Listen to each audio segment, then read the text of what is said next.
उड़ीसा के पुरी में स्थित जगन्नाथ मंदिर भारत के 4 पवित्र धामों में से एक है, जहां हर साल आषाढ़ माह में भव्य रथ यात्रा का आयोजन होता है। हिंदू धर्म में जगन्नाथ रथ यात्रा का बहुत अधिक महत्व है। जगन्नाथ मंदिर में भगवान जगन्नाथ विराजमान हैं, जो कि श्री हरि विष्णु के अवतार श्री कृष्ण का ही रूप माने जाते हैं।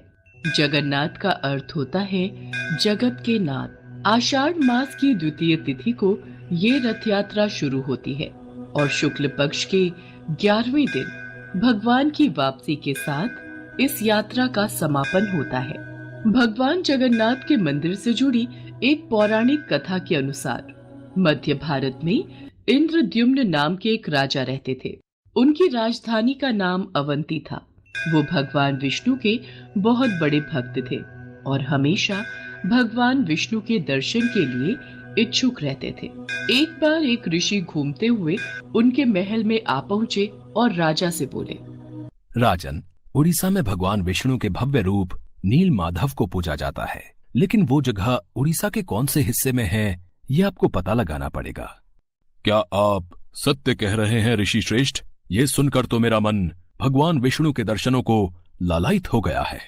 राजा इंद्रद्युम्न अत्यंत आनंदित हो उठे और तुरंत महल के मुख्य पुजारी के भाई विद्यापति को आदेश दिया कि वो उड़ीसा जाकर नील माधव की खोज करे।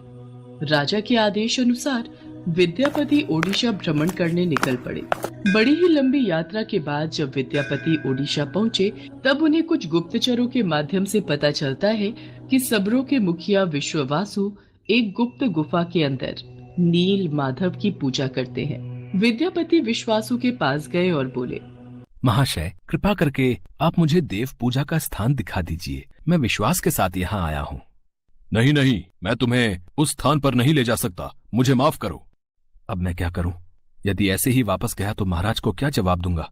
मुझे कोई और रास्ता ढूंढना होगा। विद्यापति उसी गांव में रुक गया।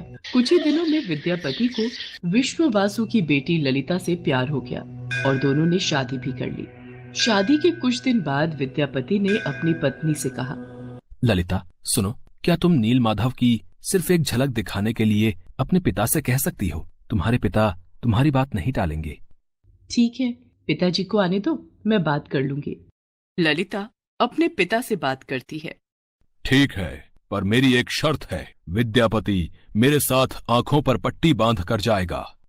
विद्यापति शर्त मान लेता है, पर वो बड़ी ही चालाकी से अपने साथ कुछ सरसों के दाने ले जाता है और गुप्त गुफा तक पहुंचने के रास्ते को याद रखने के लिए रास्ते में सरसों के दाने गिराते हुए जाता है। गुप्त गुफा में पहुंचने के बाद जब विद्यापति ने नील माधव की दिव्य छवि को देखा, तब वो उन्हें देखता ही रह गया। गुप्त गुफा से लौटकर विद्यापति ने राजा इंद्रद्युम्न को सब कुछ बताया। तब राजा इंद्रद्युम्न भी अपने प्यारे भगवान के दर्शन के लिए तुरंत निकल पड़े। लेकिन जब राजा इंद्रद्युम्न विद्यापति के साथ गुप्त गुफा में पहुंचे, तब उन्हें वहां कुछ नहीं दिखा। नील माधव अंतर्धान हो चुके थे। यहाँ पर तो कुछ भी नहीं है। प्रभु कहाँ गए? महाराज, मैंने यही उनके दर्शन किए थे, पर अब वो यहाँ से अंतर्ध्यान हो गए हैं। राजा इंद्रद्युम्न निराश होकर महल में लौट आए। उसी रात उनके सपने में भगवान विष्णु आए और बोले, राजन, तुम पुरी के समुद्र तट पर जाओ। वहाँ तुम्हें एक लकड़ी का लट्ठा मिलेगा जो पानी में तैर रहा होगा।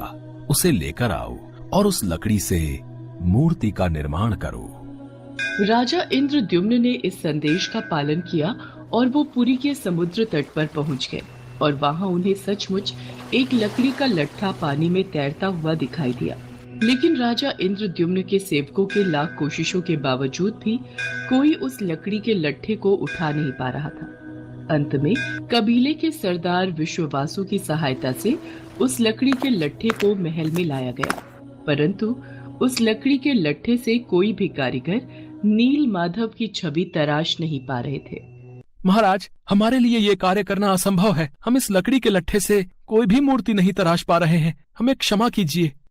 जब इस काम को करना नामुमकिन हो गया, तब भगवान विष्णु ने फिर से राजा के सपने में दर्शन दिए और कहा, राजन, तुम देवताओं के शिल्पकार विश्वकर्मा की आराधना करो। वो इस कार्य को अवश्य पूरा करेंगे।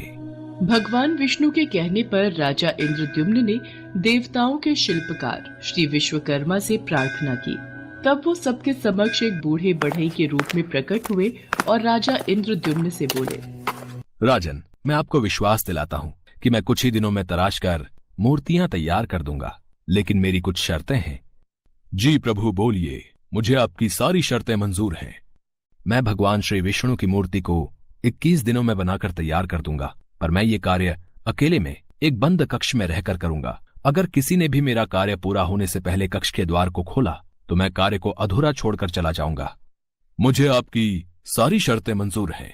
कृपा करके आप कार्य को आरंभ कीजिए। और फिर भगवान विश्वकर्मा ने कक्ष के द्वार बंद कर लिए और अपने कार्य में लग गए। लोगों को उस कमरे से सिर्फ आरी, छेनी और हथौड़ी इत्यादि की आवाजें सुनाई देती थी।